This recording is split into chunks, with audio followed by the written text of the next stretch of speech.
बिस्मिल्लाहिर्रहमानिर्रहीम। अस्सलाम वालेकुम। मैं अमजद अली दोहा कतर से, और आज हम बात करने जा रहे हैं model paper PBA chemistry FPISC HSSC composite, जो इंशाल्लाह इस साल एनुअल एग्ज़ाम में आपको देना है। उसका पार्ट 1 सेक्शन ए आज हम इंशाल्लाह डिस्कस करेंगे। मॉडल पेपर जो इस साल इंशाल्लाह ताला 2026 में आएगा वो 11 और 12 का कंबाइन होगा, और उसमें टोटल 30 मार्क्स हैं और ये 2 आवर्स और 30 मिनट्स का होगा। अब हम कोशिश करते हैं कि आज इसके सेक्शन ए को डिस्कस कर लेते हैं। सेक्शन ए जो मॉडल पेपर है उसमें पहली तो बात यह है कि attempt all questions and right answer with in the provided space. आपको ई शीट मिलेंगी और प्रोवाइडेड स्पेस में ही आपको आंसर लिखना है, अलग से कोई पेपर नहीं मिलेंगे। मॉडल पेपर में जो क्वेश्चन नंबर 1 दिया हुआ है वो ये है कि 2 solids A and B were analysed. A was barium chloride. Test were done on A and B.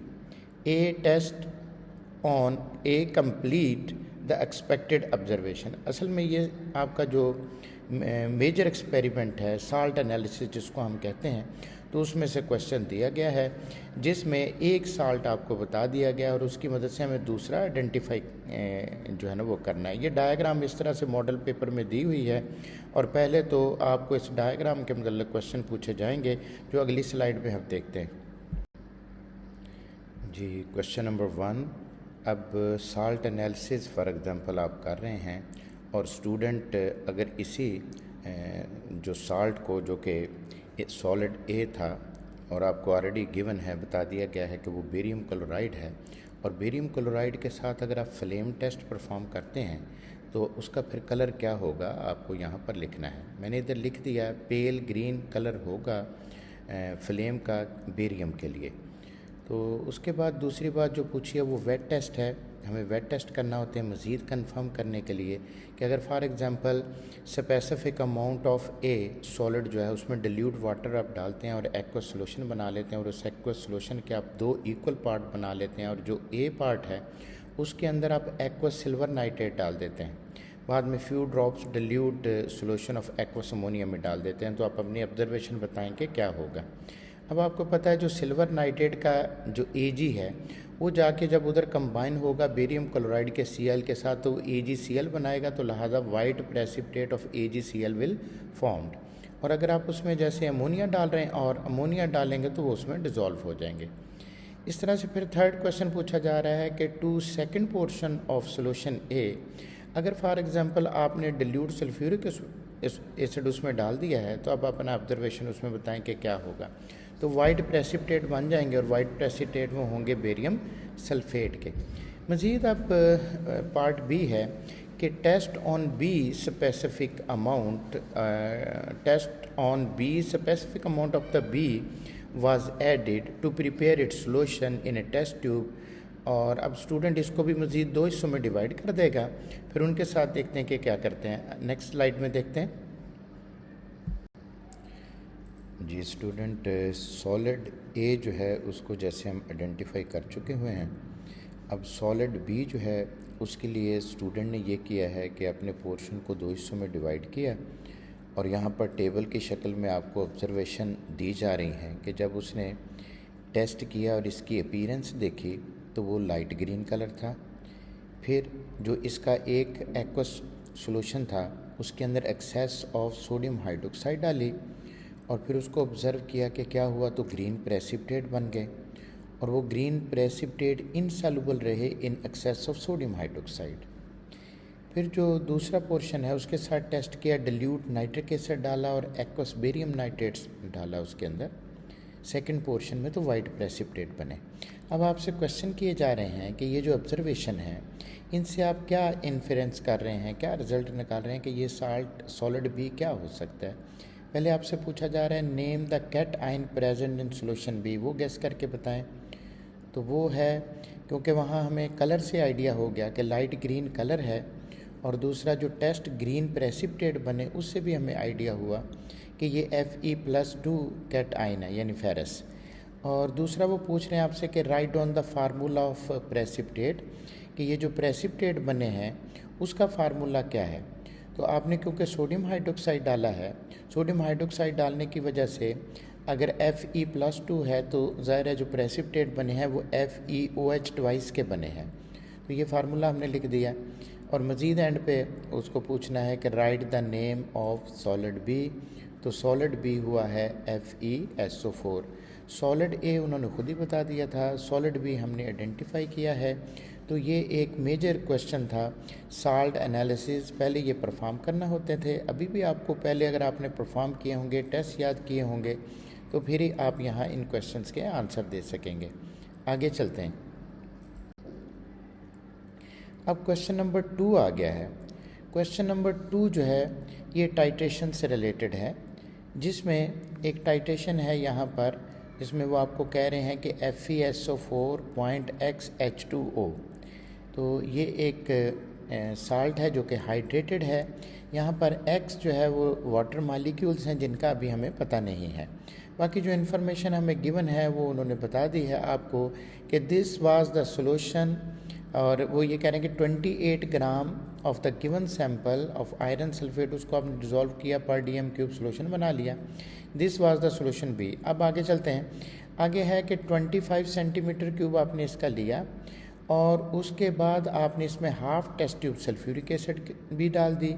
फिर आपने इसको टाइट्रेट किया विद ब्यूरेट लगा के, और ब्यूरेट के अंदर जो है वो आप सॉल्यूशन जो है आपके पास, उसके साथ इसको टाइट्रेट करेंगे और रीडिंग्स लेंगे। तो सबसे पहले तो आप चेक करें कि आपका एंड पॉइंट क्या है आया है। So what was the colour change at the end point.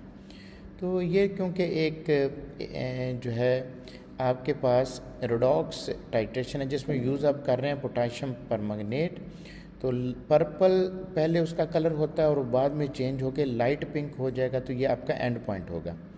मज़ीद उसने आपसे कहा है कि टाइट्रेशन करते हुए आपने 3 रीडिंग्स लेनी है, जिसमें ये डायग्राम दी हुई है। ब्यूरेट की रीडिंग्स वहाँ से देख कर हमने इस टेबल के अंदर फिल करनी थी, वो मैंने फिल कर दी हैं। जैसे 1 और 2 और 3 ये सारी रीडिंग जब आप फिल कर देंगे तो उसके बाद जो आपसे क्वेश्चन पूछा गया है, क्वेश्चन ये है कि आप एंड इन रिज़ल्ट के मुताबिक इनकी एवरेज रीडिंग बता दें। तो कई लोग तो ऐसा है कि 3 रीडिंग जो आई होती हैं उनको प्लस करके 3 से डिवाइड कर देते हैं, लेकिन बेटर ये है कि वो रीडिंग जो क्लोज़ हैं, जैसे 25.3 और 25.5 ये दोनों क्लोज़ हैं, इन दो को बस आप ऐड करें और 2 पे डिवाइड करें तो ये बेटर एवरेज है। तो इस तरह से आपका जो एवरेज आएगा रिज़ल्ट इनका टाइट्रेशन का वो होगा 25.4 सेंटीमीटर क्यूब। ये आप यहाँ लिख देंगे। ये क्वेश्चन नंबर 2 अभी चल रहा है और क्वेश्चन नंबर 2 में हमने जो है वो जो एंड पॉइंट था पर्पल से लाइट पिंक वो भी बता दिया। मज़ीद वो आपको यहाँ पर इक्वेशन दी हुई है। इस बैलेंस्ड इक्वेशन की मदद से अब हमें मोलैरिटी कैलकुलेट करनी है। क्वेश्चन सी है calculate the molarity of hydrated iron 2 sulphate. तो उसमें वही सिंपल फार्मूला लगाएंगे M1V1/N1 = M2V2 ओवर N2। तो फार्मूले को तरतीब कर लेंगे। M1 की वैल्यू निकालनी है, बाकी सारी वैल्यूज़ गिवन हैं, जिसमें नंबर ऑफ़ मोल जो है KMnO4 के 2 हैं और नंबर ऑफ़ मोल्स FeSO4 के वो बैलेंस्ड केमिकल इक्वेशन से देखेंगे वो 10 है। सारी वैल्यू जब वहाँ पुट कर देंगे तो मोलैरिटी आ रही है 0.10 M। तो ये आंसर लिख देंगे वहाँ हम।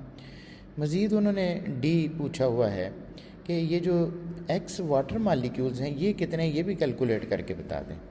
तो अब वो कैलकुलेट करने के लिए हमें रिक्वायर्ड होगा, जो शुरू में मैथ्स नहीं दिया हुआ तो ऊपर वो मैंने उसको हाईलाइट भी किया, 28 ग्राम।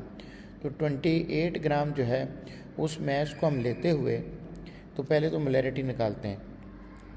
जैसे मोलैरिटी का फार्मूला है mass over DM³ into molar mass. अच्छा ठीक है, तो अब molarity into molar mass is equal to 28 वो मैस है जो गिवन है हमारे पास। मोलैरिटी अभी हमने ऊपर से फाइंड कर ली है। तो इस तरह से अब हम आगे इसका निकाल लेंगे मॉलिक्यूलर मैस और इक्वेशंस को यूज़ करते हुए x की वैल्यू हमें चाहिए, वो दूसरी तरफ जाके आपके पास 7 आंसर आ रहा है, यानी इसमें जो वाटर मालिक्यूल्स हैं वो 7 होंगे। अभी क्वेश्चन नंबर 3 आ गया और ये भी टाइटेशन से रिलेटेड है। आइडोमीट्री हम इनको कहते हैं, ये भी रिडॉक्स टाइटेशन है। रिडॉक्स टाइटेशन में उसने आपसे कहा कि 25 centimetre cube solution of iodine को आप टाइट्रेट करने जा रहे हैं, किससे? सोडियम थायोसल्फेट से। अब इस टाइट्रेशन के दौरान आपने एंड पॉइंट आ गया आपके पास, यहाँ पर बैलेंस्ड इक्वेशन आपको लिखनी है, क्योंकि सारी चीज़ें गिवन है कि कौन किसके साथ रिएक्ट कर रहा है, तो आपको बैलेंस्ड इक्वेशन लिखना होगी। सोडियम थायोसल्फेट का फार्मूला आपको आना चाहिए। जब वो आयोडीन के साथ रिएक्ट करेगा तो सोडियम आयोडाइड बनेगा और प्लस जो है Na2S4O6, तो बैलेंस्ड इक्वेशन लिखनी है, 1 नंबर है इसका, वो मैंने लिख दिया आपके लिए। दूसरा आपको यहाँ पर भी एंड पॉइंट मेंशन करना है। इस टाइट्रेशन में हम स्टार सॉल्यूशन यूज़ करते हैं, उसका पहले कलर ब्लू होता है, वो ब्लू से ब्लैक होता है और बाद में कलरलेस हो जाता है।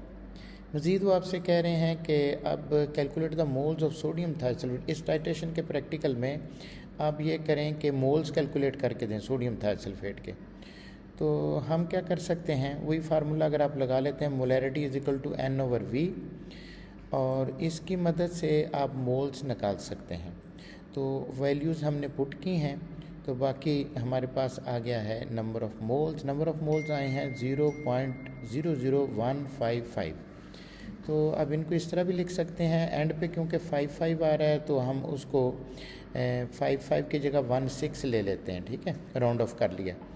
और दूसरा अगर चाहें तो इसको इस फॉर्म में भी लिख सकते हैं 1.6 इंटू 10⁻³ क्योंकि ऊपर जो गिवन वैल्यूज़ हैं वो इसी तरतीब में दी हुई हैं, मोलैरिटी की जो वैल्यू। अब आगे क्या पूछ रहे हैं, आगे कह रहे हैं use your answer C calculate the concentration या मोलैरिटी। तो अब कंसंट्रेशन या मोलैरिटी फाइंड करनी है आयोडीन की, तो वो आ रही है 0.031 मोल पर DM³। कैसे कैलकुलेट करनी है वो मैंने नीचे मेंशन कर दिया आपको। वही फार्मूला है, molarity of iodine is equal to N/V।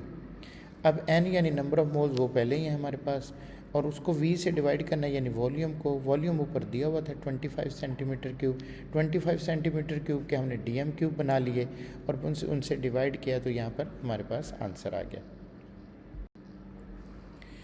Video लंबी ना हो जाए इसलिए आज सिर्फ सेक्शन A की हमने बात की है। नेक्स्ट इंशाल्लाह सेक्शन B मॉडल पेपर का, उसकी भी बात कर लेंगे। कोई टाइपिंग मिस्टेक होगी हो, कोई जल्दी में बोलने से मिस्टेक हो, उसके लिए माजरत हो। अपना ख्याल रखिए, अपने इर्द गिर्द लोगों का भी ख्याल रखिए। सी यू नेक्स्ट। ओके, अल्लाह हाफिज़।